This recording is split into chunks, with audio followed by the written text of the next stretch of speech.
হ্যাঁ ভিউয়ার্স, কেমন আছেন সবাই? আমি আপনাদের আজকে একটা কথা শেয়ার করতে চাই।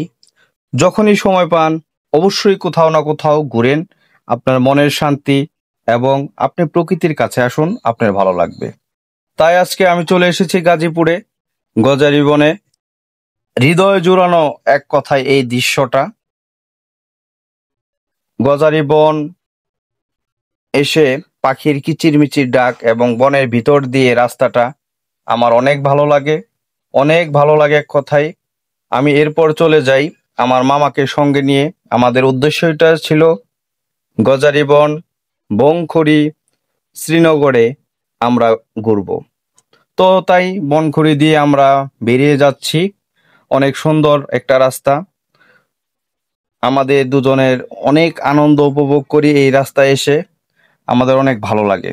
তো এখানকার মিশনটা শেষ দিয়ে আমরা চলে যাব দিয়াবাড়ি, উত্তরায়। তো আমরা ঠিক উত্তরা রাজুকে এসে দেখি অনেকেই যার মতো ভিডিও বানাচ্ছে, কেউ বা টিকটক, কেউ বা অনেক বড় বড় সেলিব্রিটিরা এখানে এসে ভিডিও করতেছে। তো আমরা দেখলাম, ঘুরে ঘুরে আমাদের দেখার পর আমরা একটু আবার মোটর সাইকেল নিয়ে চলে গেলাম রাজুকের 18 নম্বর সেক্টর দিয়ে ভেতরের অংশটায়। তো আমরা এই রাস্তাটা দেখি খুবই ফাঁকা, এবং এই জায়গায় এসে মনে হলো আমাদের ইউরোপ কান্ট্রির মতো কোথাও ঢুকে গেছি। তো না, তো এখানে অনেক বিল্ডিং। এর পেছনের সাইডে এসে দেখি কাশফুল। তো মামাকে নিয়ে আমি একটু হাঁটলাম। তো কাশফুলে অনেক ভালো লাগলো, দেখার মতো। তো আমি এই কিছু একটা বললাম যে এই দিকটায় চলো। তো যাই হোক, কাশফুল থেকে বেরিয়ে আমরা ছুটে আসলাম হেঁটে হেঁটে রাজুকের ভবনের ভেতরের সাইডে। তো ঘোরাফিরে দিনটা আমরা কাটাবো।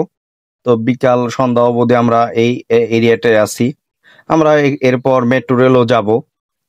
যাই হোক, আমরা ব্রিজের পাশে এসেছি। আমি যদি আপনাদের দেখানোর চেষ্টা করি, এই জায়গাটা থেকে দিয়াবাড়ির নৌকা দিয়ে আপনি ঘুরতে পারবেন উত্তরার যে লেকটা বলা যায়। এখান থেকে নৌকা স্পিড বোটে করে আপনারা ঘুরতে পারবেন অবশ্যই, এই যে দিয়াবাড়ির যে লেকটা। তো মনোমুগ্ধকর এই দৃশ্যটা, সারি সারি। এবং আমরা এরপর চলে আসি উত্তরা মেট্রো রেলে। এখান থেকে আমরা উত্তরা সেন্ট্রালে চলে যাব, খুব কাছাকাছি। তো মেট্রো রেলে টিকিট কাটার জন্য আমরা ঢুকেছি, দেখি অনেক ভিড়। তো যাই হোক, এখানে উপচে পড়া ভিড় সারি সারি। তো আমরা এখান থেকে সেন্ট্রালে নেমে মেট্রো রেল চড়ে আবার একটু উত্তরা চলে যাব। লাস্ট ওখান দিয়ে আমরা বাইক রেখে এসেছি। তো দেখেন, শুক্রবার, উপচে পড়া ভিড় কাউন্টারগুলোতে। আমরা আবার উত্তরায় আসি, পাশ দিয়ে যাচ্ছিলাম। তো কাশফুলে আমাকে ডাকলো, তাই আমি আবার একটু কাশফুলে একটু নেমে